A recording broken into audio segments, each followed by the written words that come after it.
प्रदेश में एक अच्छी सरकार चल रही है। आप लोग भारतीय जनता पार्टी को वोट करें। लोकतंत्र में आप तटस्थ रह भी नहीं सकते, या तो आप हाँ में रहिए या ना में रहिए। तो हम लोगों ने तय किया है कि जो एक अस्थाई सरकार देश में चल रही है भारतीय जनता पार्टी के नेतृत्व में, वो सरकार चले, उसको समर्थन हम लोगों ने दिया। बिल्कुल हमारे एक एक सहयोगी जो हमारे साथ हैं वो सब लोग वोट करेंगे भारतीय जनता पार्टी। चुनाव में या आगे भी रहे? इस चुनाव में, इस चुनाव तक समर्थन है मेरा। इस लोकसभा, चूंकि मैं नहीं हूँ, मैं होता तो सारे लोग मेरे साथ होते, तब मैं लड़ रहा होता विपक्ष में। आज मैं नहीं हूँ तो मैं मोदी जी, योगी जी के साथ हूँ।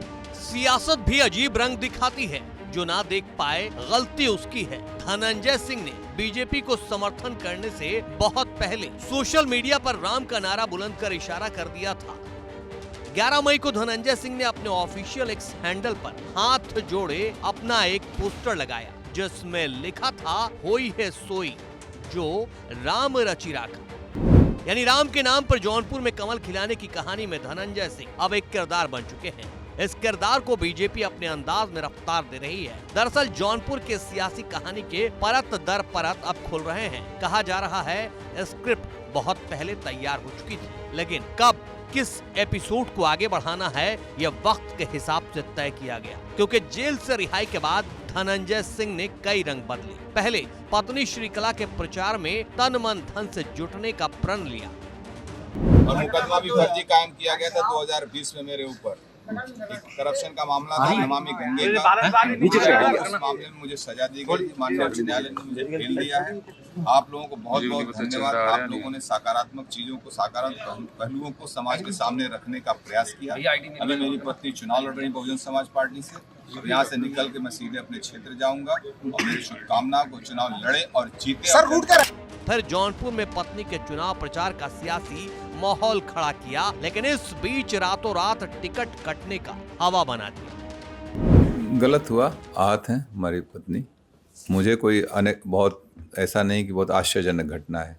मैं पहले भी 3 बार मेरे साथ ऐसी घटना घट चुकी है। तो मेरी पत्नी के लिए पहली घटना थी, श्रीकला जी के लिए वो आहत हैं। कुछ दिनों की शांति के बाद बीजेपी के समर्थन का ऐलान कर दिया। नाम कार्यकर्ताओं और समर्थकों की जन भावना का दिया, लेकिन जो कहानी धनंजय सिंह सुना रहे हैं, सच्चाई सिर्फ वही नहीं है। कहने वाले तो कह रहे हैं बीजेपी से हुई रिहाई वाली डील की अब पोल खुल गई है। दरअसल जौनपुर की एमपी एमएलए कोर्ट ने 2020 के अपहरण के एक मामले में कथित बाहुबली नेता और जौनपुर के पूर्व सांसद धनंजय सिंह को 7 साल की सजा सुनाने के बाद जेल भेज दिया। जौनपुर में बीजेपी के सामने बाहुबली धनंजय सिंह के सरेंडर की क्रोनोलॉजी समझी। बीजेपी ने 2 मार्च को मुंबई के पूर्व कांग्रेस नेता कृपाशंकर सिंह को जौनपुर लोकसभा सीट से अपना प्रत्याशी घोषित किया। इसी बीच 2 मार्च को बाहुबली नेता धनंजय सिंह ने जौनपुर से अपनी उम्मीदवारी का ऐलान करते हुए सोशल मीडिया पर लिखा, साथियों तैयार रहिए, लक्ष्य बस एक, लोकसभा जौनपुर 73, जीतेगा जौनपुर, जीतेंगे हम, आपका धनंजय। लेकिन 5 मार्च को धनंजय सिंह को 2020 के एक किडनैपिंग मामले में दोषी करार दिया जाता है और 6 मार्च को उन्हें पहली बार किसी आपराधिक मामले में सजा सुनाकर जेल भेज दिया जाता है। सब टाइमिंग का खेल है।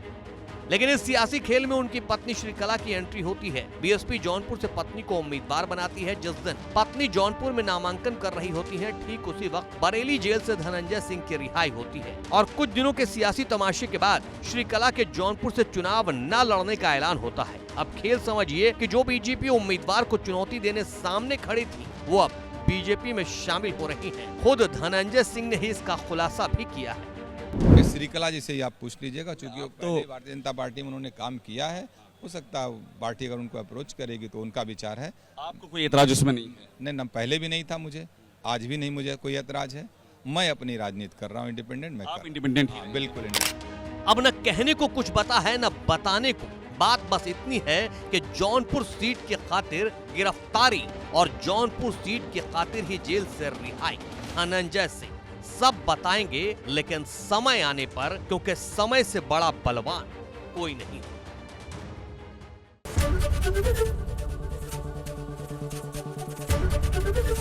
एबीपी गंगा, खबर आपकी, जुबान आपकी।